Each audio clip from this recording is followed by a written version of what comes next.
So a decent understanding of some of the macroeconomic indicators that we covered in the previous video is essential for any business manager because it tells you something about the general state of the economy and therefore helps you to anticipate certain developments that are crucial for your own business.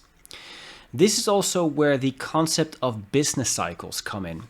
So the business cycle is essentially the development in terms of the revenue gathered for any business, but it could also be a particular product. So typically what you'll see is there's an expansion of a particular business or a single product. It hits a peak, which is the boom phase, and ultimately it decreases once again, it hits a recession and it hits the trough right here, which is the depression. And essentially the same pattern will then repeat. Obviously, it won't be exactly the same pattern, but it helps you to identify the developments that are common to any business and to any single product.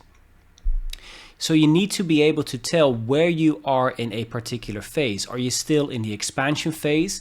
Maybe you've already hit the boom phase, which of course has consequences. Because if you think you've hit the boom phase, chances are any new investments might not be necessary because a recession is likely to come.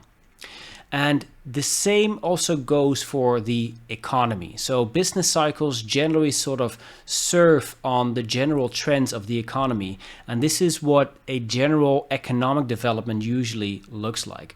There's an expansion, there's increased growth of GDP or gross domestic product. It hits a peak and ultimately there's a recession and potentially a depression.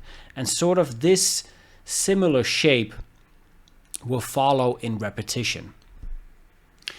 Now, there are a couple of indicators that could also tell you something about the general trends of the economy. And there are three different categories. There are leading indicators, coincident indicators, and lagging indicators. Leading indicators could be stock market returns, could be manufacturing orders, could be building permits. These all provide early signals of the direction of the economy, in which the economy is headed. And this helps business to anticipate any downturns or a potential upswing of the economy. Coincident indicators are indicators like GDP, gross domestic product, employment levels, retail sales. These all reflect the current state of economic activities. And this helps confirm where the economy stands within the business cycle. So this is telling something about the current state of the economy. And essentially, it could affirm the leading indicators that anticipated any potential economic trends. Lastly, lagging indicators, which includes unemployment rates, interest rates, these change after the economy has begun to follow a particular pattern, and this confirms the trends that were already established in the economy. So interest rates, as we've talked about earlier, are usually the result of inflation rates. So generally speaking, inflation ideally for central banks is around 2 to 2.5%. And so central banks will match their own interest rates with the inflation rates. So this essentially confirms the general trend of the economy.